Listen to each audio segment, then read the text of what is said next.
আমরা তো শুনি এমন যে পৃথিবীতে নাকি হাজার হাজার ধর্ম, 4200, 4300, এমনকি তারও বেশি ধর্ম আছে। এখন এই হাজার হাজার ধর্মের মাঝে সত্য কোনটা? এখন এই হাজার হাজার যে ধর্ম, এই হাজার হাজার ধর্ম কি আসলে পৃথিবীতে আছে? এই যে আমরা যে প্রথমে যে অ্যান্সার করলাম যে প্রশ্নটার, যে স্রষ্টা যে কেন এক, এই প্রশ্নের হুম। মধ্যে সত্য ধর্ম কোনটা সেটার সে প্রশ্নের মানে সেই উত্তরটা লুকাই আছে।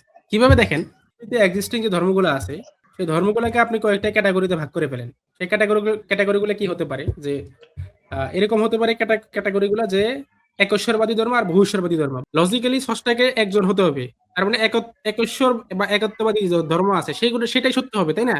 হুম। এই কারণে আপনি যদি খুঁজেন যে একশ্বরবাদী ধর্ম কয়টা আছে পৃথিবীতে, আপনি 4200 ধর্ম, এই 4200টা ধর্ম একটু কিছু দেখার দরকার নাই। আপনি শুধু দেখবেন যে একশ্বরবাদী কয়টা আর বহুশ্বরবাদী কয়টা। হুম। একশ্বরবাদী ধর্ম পাবেন হচ্ছে যে ইসলাম এবং ইহুদি ধর্ম। আর বাকিগুলো যেমন খ্রিস্টান ধর্ম, এখানে ট্রিনিটি মানে তৃত্ববাদ, তার মানে তারা একশ্বরবাদী না। তারপর হিন্দু ধর্ম বহুত্ববাদ, আবার তাদের গডের কনসেপ্টে আরো অনেক সমস্যা। তাদের বলে যে স্রষ্টা আর সৃষ্টি নাকি এক, এটা পসিবল না লজিক্যালি। হ্যাঁ, ইহুদি সেটা ধর্ম যে আমি পড়ছিলাম আপনার একটা লেখা থেকে, আমি এটা পড়ছিলাম, অনেক ভালো লাগছে ওই লেখাটা, অনেক ভালোভাবে বুঝছেও এটা। জি, আপনি হিন্দু ধর্মের সমালোচনা এরকম একটা ইয়া ছিল আর কি, শিরোনামে আমি পড়ছিলাম। হ্যাঁ, হ্যাঁ। জি, তো বলেন। এই যে একসাথে হচ্ছে যে আপনার একসাথে আছে যে আপনার তারা ষষ্ঠা সৃষ্টিকে এক গুলাই ফেলে, এটা লজিক্যালি পসিবল না, এটা গেলে একটা বিষয়। তারপর আছে যে কি, জি। ইহুদি ধর্ম যে কনসেপ্টটা, তারা একশ্বরবাদী বিশ্বাস করলেও তাদের গডের কনসেপ্টটাকে তারা ডিপেন্ডেন্ট করে দেন, মানে নির্ভরশীল হয়ে যায়।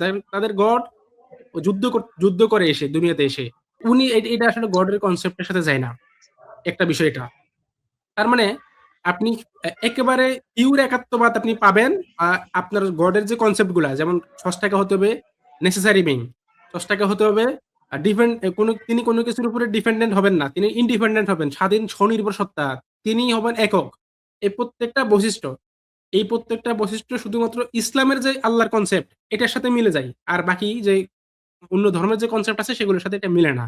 সুতরাং এখান থেকে আমরা বুঝতে পারি যে যেহেতু ঈশ্বরের কনসেপ্ট অন্যান্য ধর্মগুলোর সাথে ম্যাচ করে না, তার মানে সেগুলো সত্য ধর্মগ্রন্থ হতে পারে না। ঈশ্বরের পক্ষ থেকে আসা বাণী হতে পারে না। কারণ ঈশ্বরের পক্ষ থেকে যে বাণীটা আসতেছে সেখানে তো ঈশ্বর সম্পর্কে কোনো ভুল তথ্য থাকবে না, তাই না? ঈশ্বরের পরিচয় দেওয়া সঠিকভাবে দেওয়া আছে শুধুমাত্র কোরআনের মধ্যে। সুতরাং এখান থেকেই প্রুভ হয় এটা একটা আমাদের মানে আমরা অনেকগুলো মেথডে প্রুভ করি যে ইসলাম কেন সত্য। তার মধ্যে একটা অন্যতম পয়েন্ট হচ্ছে যে এটা আমাদের যে ঈশ্বরের কনসেপ্ট, ঈশ্বরের বা ষষ্ঠার কনসেপ্টটা শুধুমাত্র কোরআনের সাথে ম্যাচ করে পিওরলি, যেটা লজিক্যালি বা রিজনিং এর মাধ্যমে আমরা পাই, যেটা নেসেসারি বিং এর সাথে মানে আপনার হচ্ছে যে ম্যাচ করে, কোনো কনফ্লিক্ট করে না।